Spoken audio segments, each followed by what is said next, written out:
Ko lagi ay long sleeves na t-shirt at faded na lonta.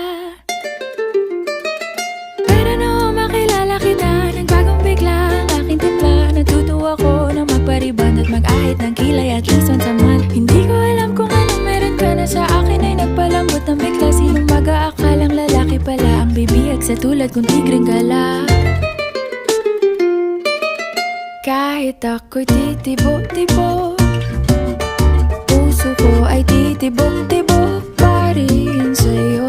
Isang halik mo lamang at ako ay tinatablan, at ang aking pagkababae ay nabubuhayan na para bang bulaklak na namumukadkad. Dahil alaga mo sa dilig at katamtamang sikat ng araw-araw mong pag-ibig sa aking buhay.